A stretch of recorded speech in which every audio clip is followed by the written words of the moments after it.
당신의 뼈는 안녕하십니까? 일반적으로 30대 전후로 뼈 안에 있는 칼슘이 빠져나가기 시작하는데, 그렇기 때문에 젊었을 때부터 뼈 건강에 신경을 써야 한다고. 골다공증이란 뼛속에 구멍이 많이 생긴다는 뜻으로, 골다공증 있는 사람들은 뼈의 골밀도가 낮기 때문에 작은 충격과 낙상에도 큰 부상을 당할 수 있다. 톡톡 건강 토크. 오늘은 소리 없는 뼈도둑, 골다공증에 대해 집중적으로 파헤쳐보자. 네, 요즘 뼈가 시리다는 말이 실감납니다. 네. 이렇게 뼈에 바람이 든 것 같은 느낌이 든다면 추위 때문일 수도 있겠지만 이게 또 골다공증 때문일 수가 있다고 합니다. 네. 오늘 김철원 씨, 장희연 씨, 네. 돌발 퀴즈 하나 낼게 한번 맞춰보세요. 네. 골다공증은 남성과 여성 중에 누가 많이 생길까요? 누구에게 많이 생길까요? 갑자기 질문을 훅 하시니까 네. 굉장히 좀 놀랐어요. 긴장되네요. 저도 많이 놀랐어요. 요즘 확실히 좀 퀴즈 예능이 좀 대세긴 대세인 것 같아요. 네. 제 생각에는 아무래도 이 질환으로 우리 어머님들이 고생하는 걸 제가 많이 본 것 같거든요. 네. 아무래도 우리 여성분들이 남성에 비해서 좀 근육량이 적잖아요. 되게 오랜만에 철원 씨랑 저랑 생각이 좀 일치를 하는 것 같은데, 제2의 사춘기라고 하죠. 이 갱년기가 되면 여러 가지 증상들이 나타납니다. 네. 뭐 안면 혼조증이라든지 불면증이라든지, 또 그중에 하나가 바로 이 골다공증인데, 이 여성 호르몬이 급격하게 감소를 하면서요, 바람든 무처럼 뼈에 구멍이 숭숭 생긴다고 바람든 합니다. 네, 제가 공부를 좀 열심히 했어요. 네. 네. 표현이 잘 맞는 것 같아요. 그렇습니다. 예. 우리 장미연 씨가 많이 똑똑해졌습니다. 상금이라도 주고 싶어지는데. 네. 톡톡 건강 토크, 오늘은 그래서 완경을 한 중년 여성들이 특히 조심해야 될 질환입니다. 골다공증에 대해서 자세히 알아보도록 하겠습니다. 네, 오늘 도움 말씀 주실 분 모셨는데요. 네. 대구 파티마병원 내분비 대사내과 김의현 과장께서 나와 계십니다. 안녕하십니까? 네, 안녕하십니까? 반갑습니다. 앞서 우리 예은 씨가 골다공증을 바람든 무에 빗대어 설명을 했는데 비유가 참 적절했다는 그런 생각이 듭니다. 그럼 먼저 3분 브리핑을 통해서 골다공증이 정확히 어떤 질환인지부터 설명을 들어보도록 하겠습니다. 네. 과장님 부탁드리겠습니다. 네. 예, 자, 안녕하십니까? 대구 파티마병원 내분비내과 김의현입니다. 오늘 제가 말씀드릴 내용은 골다공증이라는 질환에 대해서입니다. 골다공증은 말 그대로 뼈가 약해지는 질환인데요. 앞서서 말씀하신 것 같이 어떻게 보면 여성에서 여성 호르몬이 없어지고 뼈가 약해진다고 이야기하시는데 전부를 다 이야기하신 것 같습니다. 그럼 결국은 제가 해야 될 거는 조금 더 자세한 이야기와 그리고 언제부터 검사를 좀 하는 것이 좋을지, 또 어떻게 치료를 해야 될지, 또 치료를 하게 되면 환자한테 어떠한 도움이 갈지에 대해서 한번 이 시간을 빌려서 제가 말씀드리도록 하겠습니다. 골다공증은 슬라이드에서 보시다시피 말씀 그대로 제일 위에 슬라이드는 정상이고 밑에는 골다공증 환자의 뼈입니다. 어떻게 보면 위에 정상뼈도 안에 구멍이 좀 나 있죠. 네. 하지만 치밀도에 있어서 밑에 슬라이드보다는 훨씬 위에 슬라이드가 치밀합니다. 뼈 구조가. 그리고 밑에 슬라이드는 훨씬 좀 치밀도가 떨어지게 되죠. 그래서 이런 경우를 골다공증이라 하는데, 위에는 정상인데도 왜 구멍이 있느냐 하면 우리 몸의 뼈는 안에서 혈관을 만들어주는 세포들이 있습니다. 그래서 그러한 세포들이 이 뼈를 절단하는 과정에서 빠져나가게 되면 이런 약간의 구멍을 가지게 되죠. 그래서 이런 구멍은 정상이고 밑에 같이 많이 치밀도가 떨어지는 곳을 저희들이 골다공증이라고 칭합니다. 그리고 골다공증은 기준이 있는데요. 지금 골다공증이란 학문이 우리나라에 들어온 지 한 25년, 약 한 30년쯤 되는 것 같습니다. 그리고 제대로 된 검사 기계가 들어온 것도 약 그 정도 되는 것 같고요.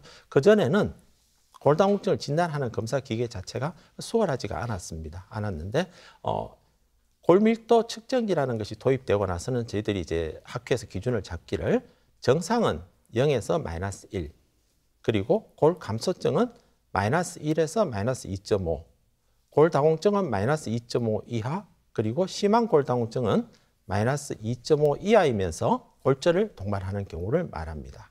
골다공증의 원인은 뼈도 어떻습니까? 뼈라는 것을 우리가 태어날 때 한 번 가진 뼈를 평생을 가져간다면 좀 힘들겠죠. 피부도 여러 번 이렇게 벗겨지기도 하고 하는데, 그래서 뼈도 몇 년 기준으로 한 번씩 바뀌게 됩니다.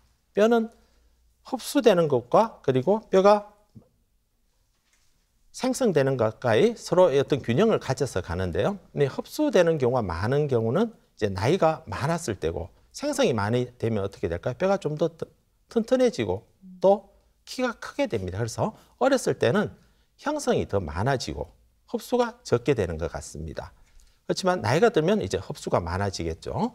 그래서 그렇게 되면 앞에서 흡수가 많아지게 되면 제일 처음 보였던 슬라이드에서 비교하듯이 이를 확대해서 봤을 때 이 밑에 슬라이드 같이 이렇게 많이 얼금설금해집니다. 그리고 미세한 골절이 생기게 되고요. 좀 더 확대했습니다. 확대했더니 전자현미경으로 보니까 어떻습니까? 완전히 부러졌죠. 연결된 부위가 이렇게 부러지게 됩니다. 이러한 것들이 많이 모이게 되면 뼈가 좀 더 약해지고 잘 부러지게 되죠. 자, 우리 몸의 뼈는 이래 옆을 서로 연결해주는 이래 축들이 있는데 그 축들이 연결이 잘 되고 튼튼할 경우에는 더 많은 양의 이 무게를 올려도 감당을 하는데 그 축들이 약해지면 오른쪽으로 갈수록 올라가서 견뎌낼 수 있는 무게가 약해집니다. 좀 더 과장해서 표현한다면 옆에 축이 있는 경우에는 코끼리가 올라가도 괜찮지만 없는 경우에는 겨우 토끼 정도를 감당할 수 있는데 그런데 문제는 우리 몸의 뼈는 이 체중을 받고 있다는 거죠. 더 많이 올려놓고 덜 올려놓고의 개념이 아니라 체중을 받고 있기 때문에 체중은 항상 어느 정도 일정하게 됩니다. 또 일정하다고 또 표현하는 것도 좀 어색한데요. 왜냐하면 어떻습니까? 우리가 20대 때 비해서 나이가 50, 60 이렇게 넘어갈수록 조금 더 체중이 늘게 됩니다. 그런데 이 옆을 연결하는 축들이 약해질 경우에는 우리 체중만으로도 특별히 넘어지는 것 없이도 이렇게 골절을 유발하게 될 수 있다는 거죠.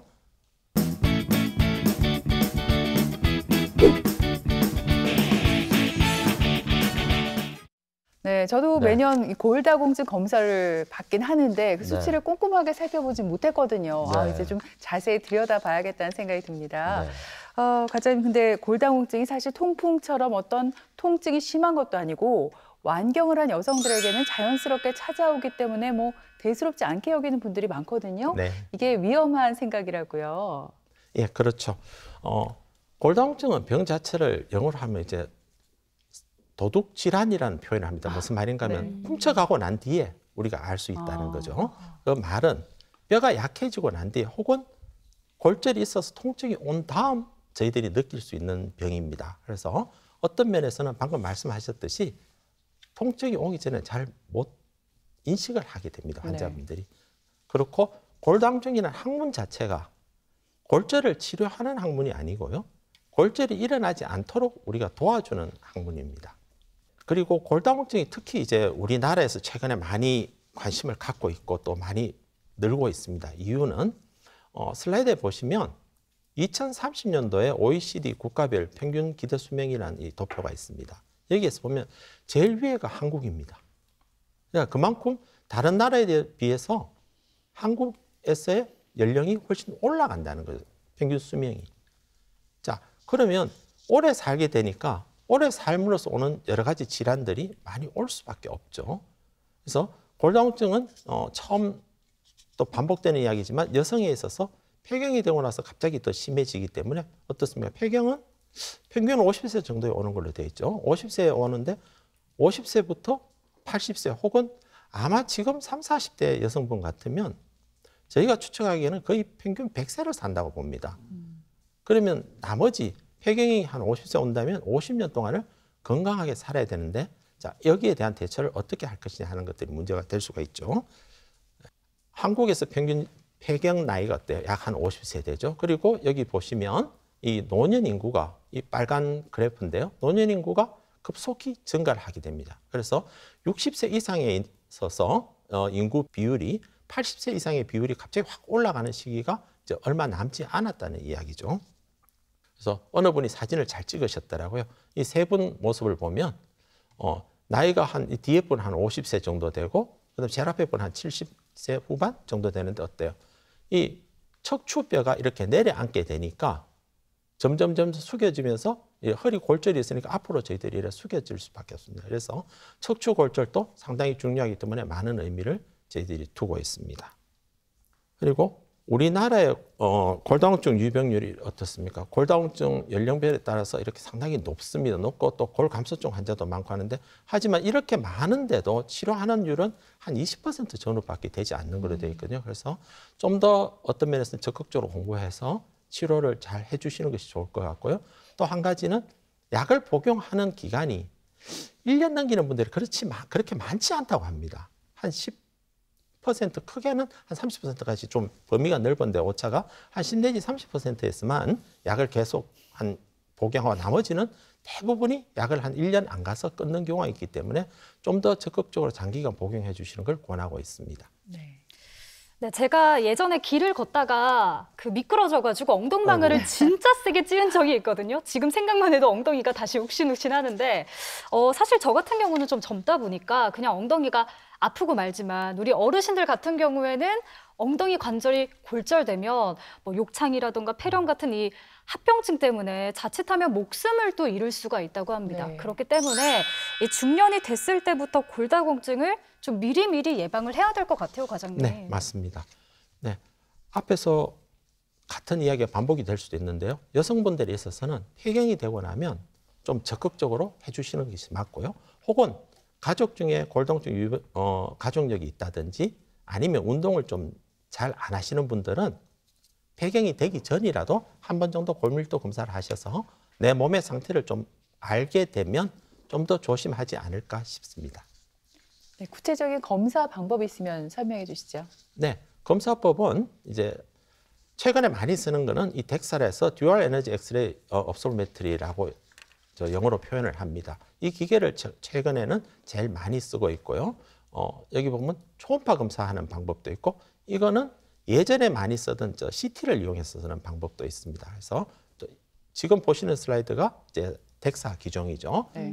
요거는 이제 우리가 도식화했는 겁니다. 그래서 방사선 양도 크게 안 많습니다. 그래서 그렇기 때문에 1년에 한 번 정도 검사하시는 것이 아무런 문제가 없기 때문에 한 번 정도씩은 해주시는 것이 좋을 것 같고요.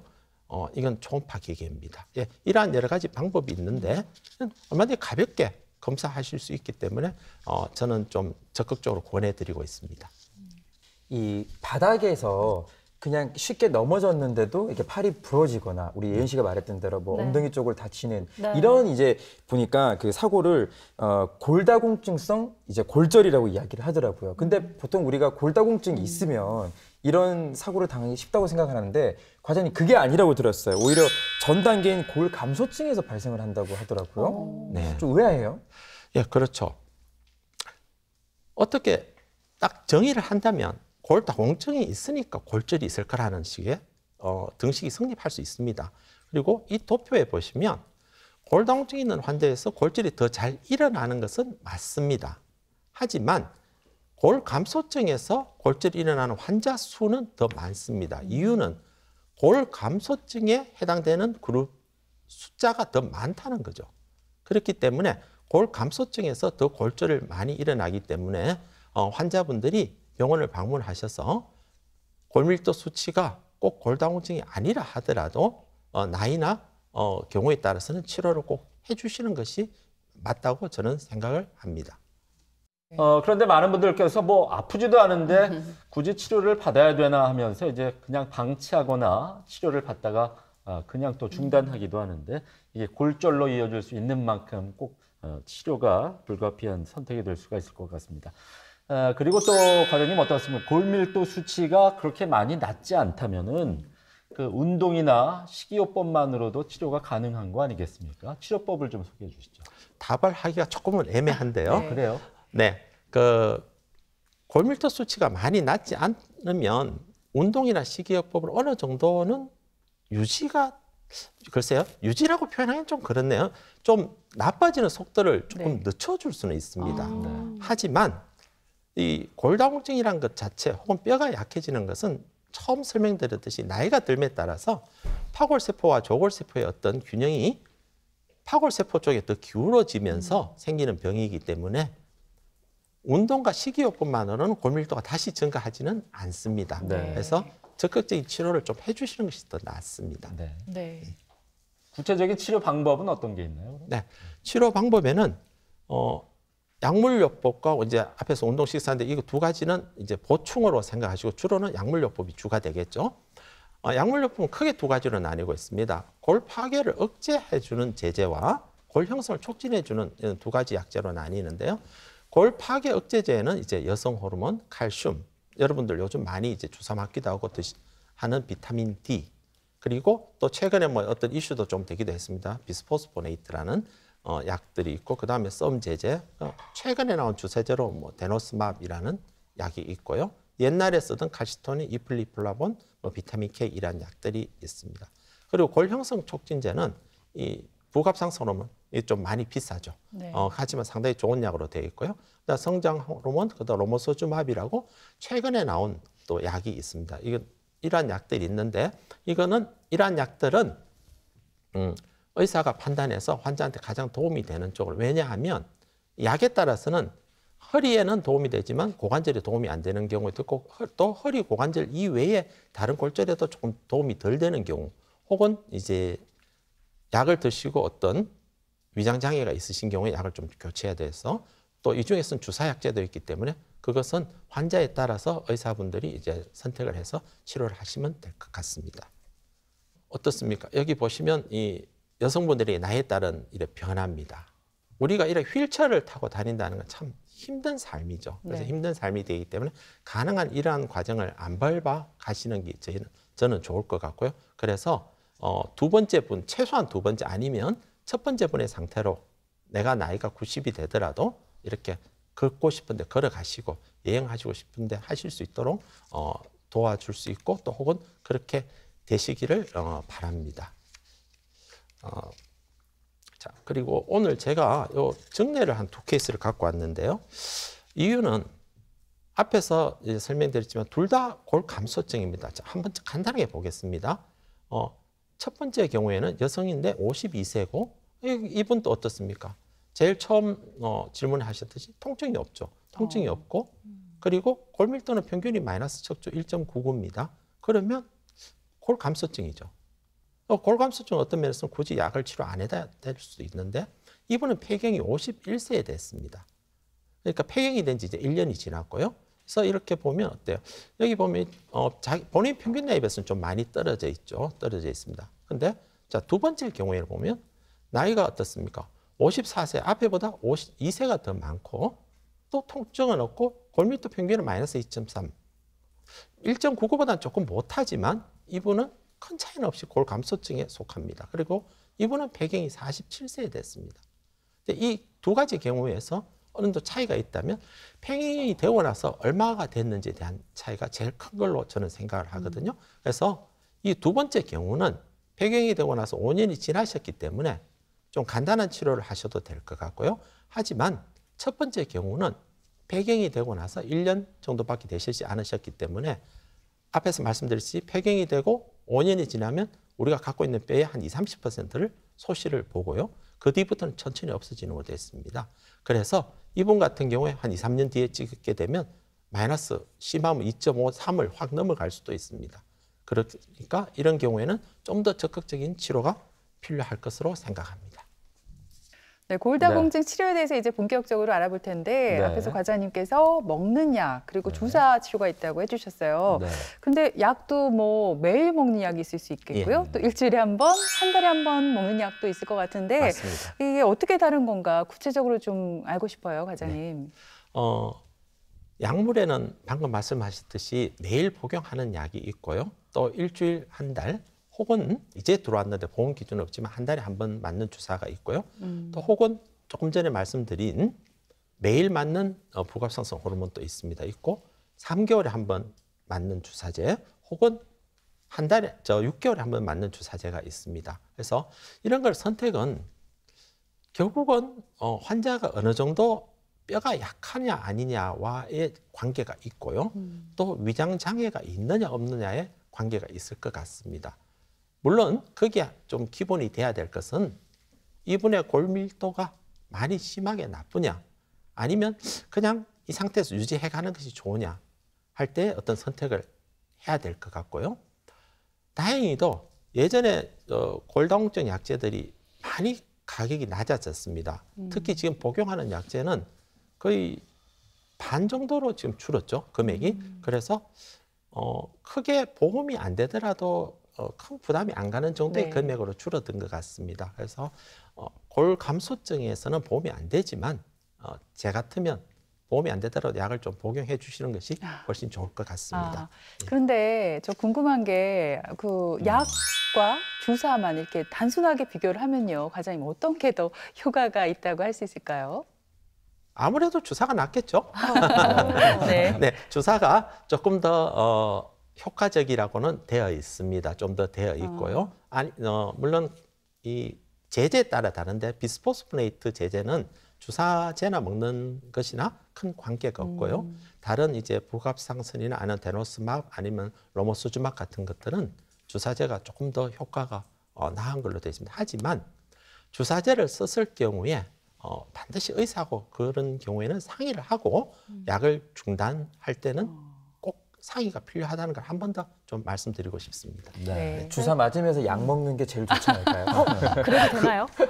그것도 맞습니다. 오. 왜냐하면 네네. 제가 갑자기 돌발 질문인데요.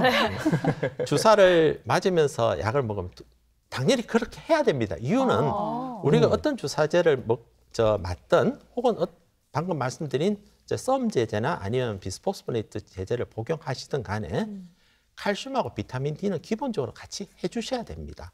그리고 현재 나와 있는 약들 중에는 칼슘이라고 말하지만 단순 칼슘 제제는 아니고요. 대부분은 비타민 D 제제가 복합적으로 포함되어 있기 때문에 그 칼슘 플러스 비타민 D 제제는 기본적으로 밑에 깔고 좀 전에 말씀드렸기 때문에 제가 돌발 질문에 좀 갑자기 당황했습니다. 갑자기 물어볼 수가 있거든요. 네, 제가 또 궁금한 게요. 네. 이 골다공증 약이 한 번만 먹어서 낫는 게 아니잖아요. 그러니까 네. 장기간 복용을 해야 할 텐데 부작용이 없는지가 좀 궁금하고 또 주사 같은 경우는 얼마 만에 한 번씩 또 언제까지 맞아야 하는지가 궁금하거든요.